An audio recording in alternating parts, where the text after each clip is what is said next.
Hello, hello. We are live. Oh my goodness. I am loving doing these lives. I think that this might have to be something that we make a habit and do more often.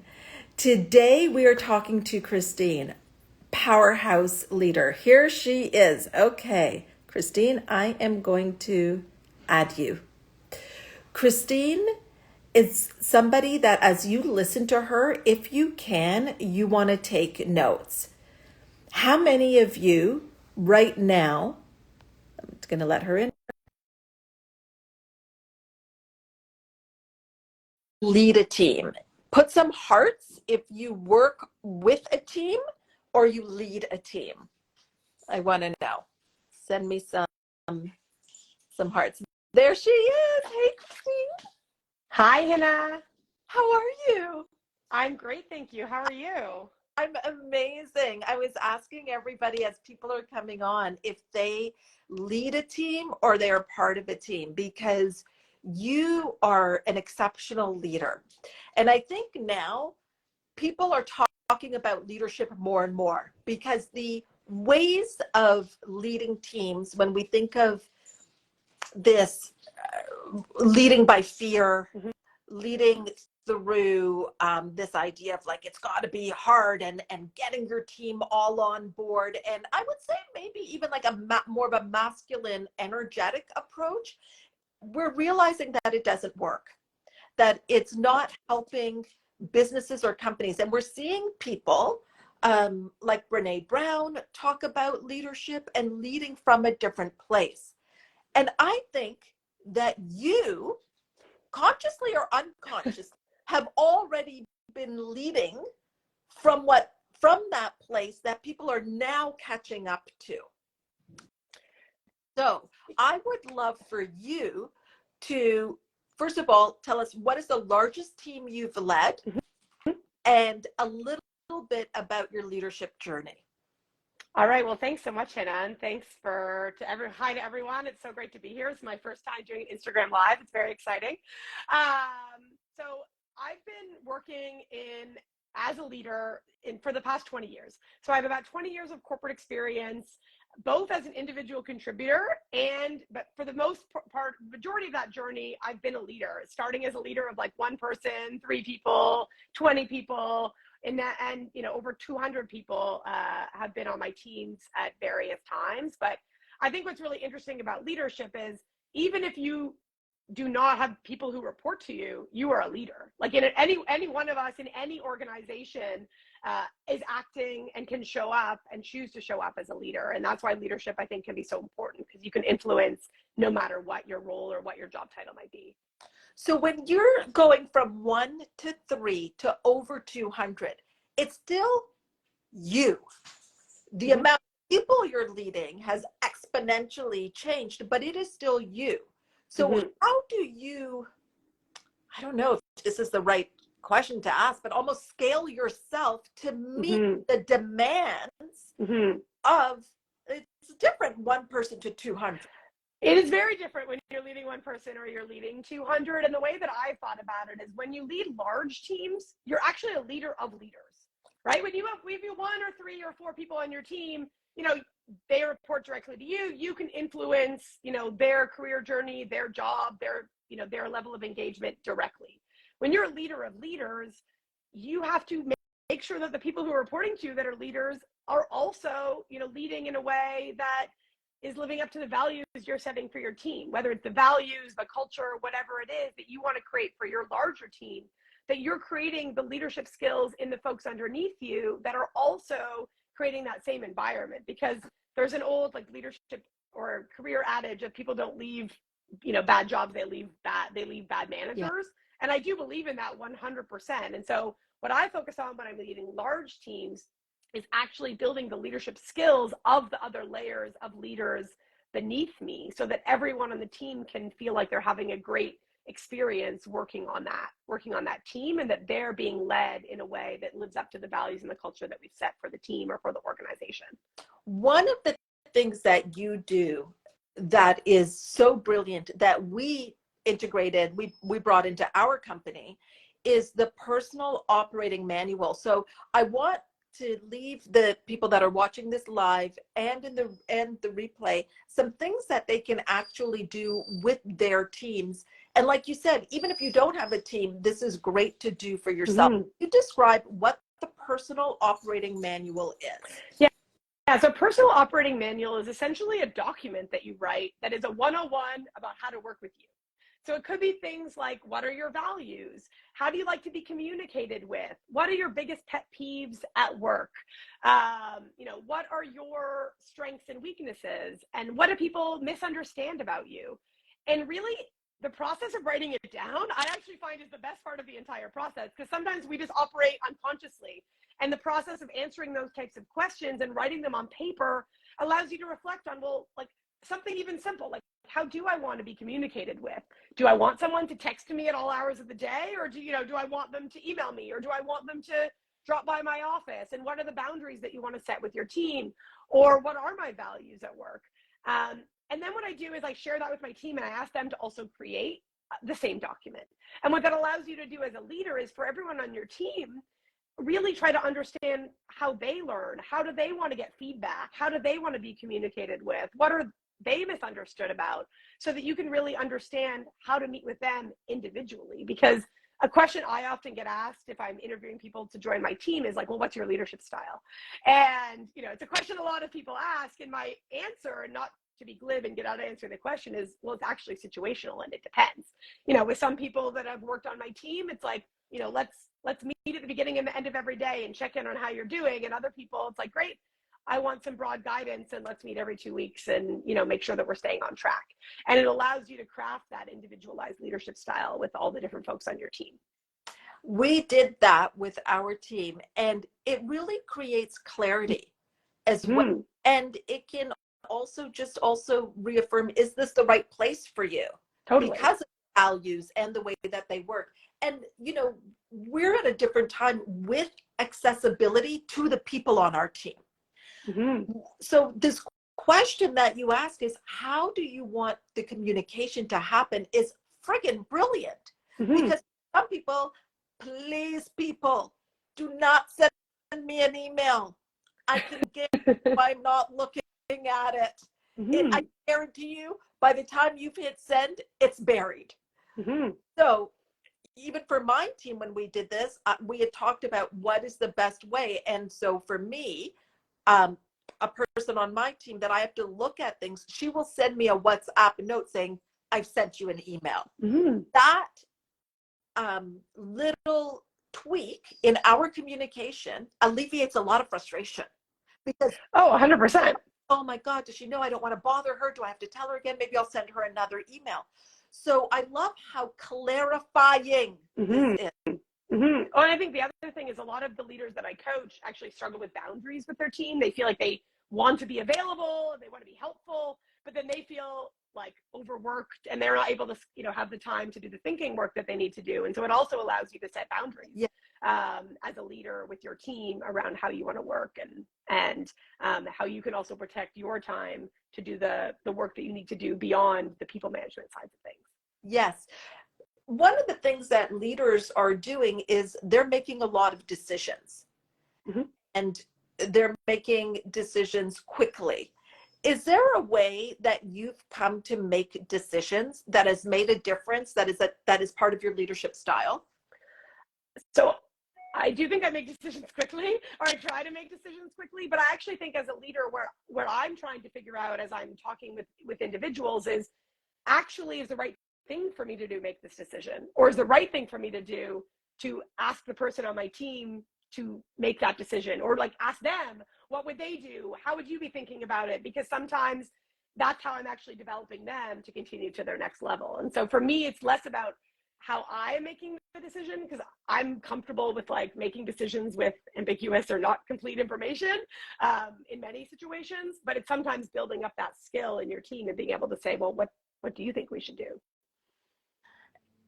There's one story that I had heard about you making a decision as a leader, and it was in a hiring process. And I think it just speaks to the type of leader that you are. So I'm going to set it up. Sure. Set it up, and then I'm going to set it up, and then I'm going to pass it over to you. So here Christine is. She is interviewing. And I want you to really think, what would you do? And she's a leader. She's interviewing for a role.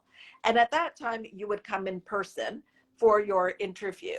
And this person comes in visibly very, very pregnant.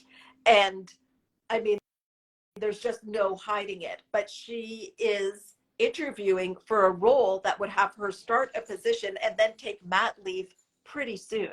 And one of the things she said to Christine in the interview is, look, as you can see, I am pregnant and would have to go on maternity leave. Does this influence your decision to hire me?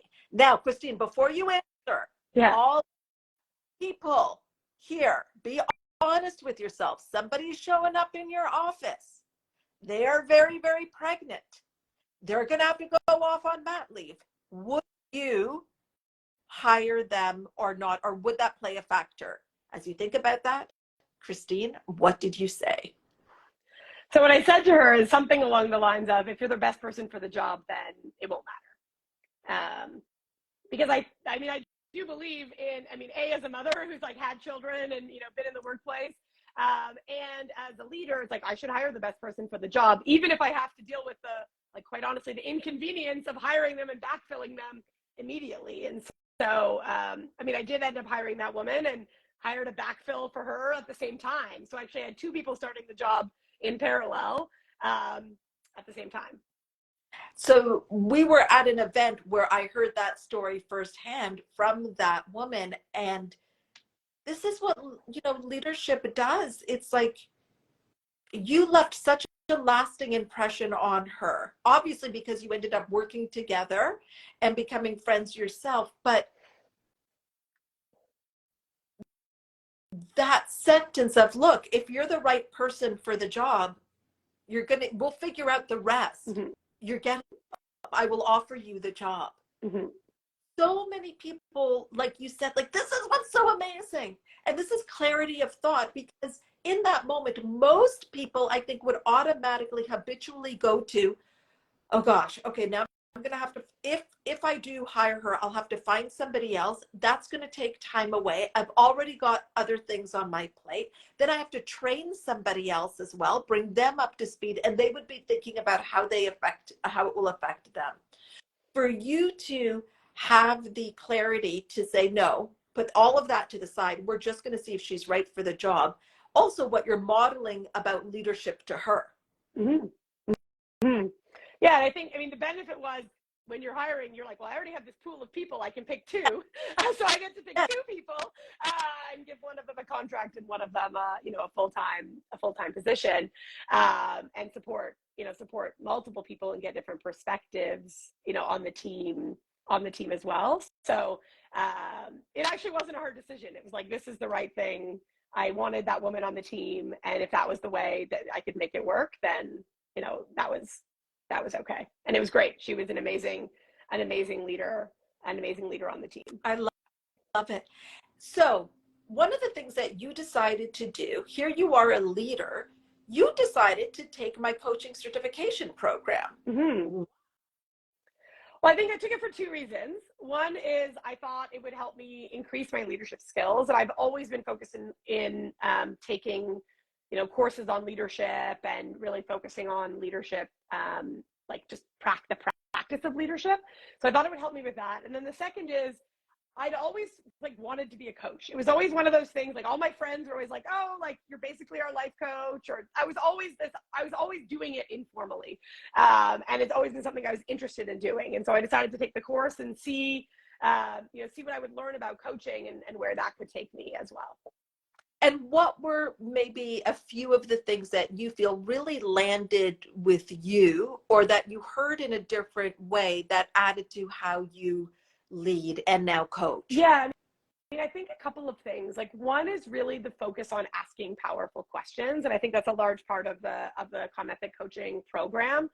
And so my default is to give people advice, right? I'm like, come to me. I want all your problems. I will tell you what to do and send you off. And I think that the coaching program really helped me reframe that as no, my job is not to give you advice. My job is to ask you questions for you to come to the answer yourself. And I think to me, that's often the difference between like a mentor and a leader, right? A mentor is there, they'll give you career advice, they'll open doors, they'll help you out. A coach is there to really help you find the answers within yourself and to work on things like confidence and to work on things around influence. Like you really need to develop that from the inside out and not just from somebody else telling you what to do. And so the Con Method coaching course really helped me to uncover that ability and practice that ability to help people in that way. I love that. And we are going to be doing, by the way, for everyone watching, a free masterclass on how to be a confident and profitable coach. So as you can see, the theory that we share really helps you in your current role, whether that's as a leader or you want to start a coaching business. But another piece of it, and I don't know if you'd ever done this before, the course, Christine, is also talking about your business. How much would you want to sell your services for? Actually doing sales simulation. Have you ever before, Christine? I've never done that. I've never done that before. And before the course, I would have said I hate selling. And I think that was always a barrier to me, even starting like a coaching side business, right? And so I think the sales simulations and just that practice of having those conversations over and over and over again in a really safe space was an amazing part of the course. As it doesn't just teach you how to coach, but like, okay, so you want to start a business, what do you need to do, how do you do it? And I've been able to take those skills and build up like a side coaching business that I've been running for the past several months, which has been amazing. Oh my gosh, you have been creating such change and transformation for your clients. And what's so wonderful is that you can make it how you want to make it. I've loved that you've had private clients and you group as well. Yeah, I've done both. It's been fun. And when did you graduate, Christine? Which cohort were you in? I You was were in the cohort 2. So April? Was that April? So you I don't know. February, April? I'm not sure. March. It was March. There we go. March. Okay. Sometime this year. You graduated in March and you've already started seeing private clients and group clients. Like that is incredible. And I think that's what we offer. It's like, just start. Like a lot of the things that we get tripped up on, even things on agreements, like, okay, do I have to have like an agreement to get that? We provide all of that so that you can really hit the ground running if you want to. There's other people that we know of that take the course, and it's really about building their team in their own business. But if you want to learn how to be a confident and profitable coach, we're going to talk about concepts like asking powerful questions and really listening, truly listening, and also things like selling your services. We're going to do a free masterclass, and you can just put KMC in the comments and we'll get you the link for that. And that's a completely free masterclass. And even after that, it will add a lot to your current business that you can start to move on. So just put KMC in the comments. And for you, Christine, you've started the coaching business, which is one place that you're now using this material. How has it affected you with your current teams? Yeah, I think within the leadership perspective, how it's helped me is really in having the development types of conversations with folks on my team about what are their career aspirations, what do they want to do, how can I support them in that journey and helping them get clarity around what they really want to do from a career perspective. And then I think also when it comes to, having difficult conversations at work, I mean, that's just something we all have to deal with every day, whether you're a leader or not, is having difficult conversations. But the ability to listen, the ability to mirror back to people what you're hearing, all those I think are really helpful as well. And then I think a third area is around influence. And so in any organization, you have to influence people around you, or you have to influence your clients, or you have to influence whoever.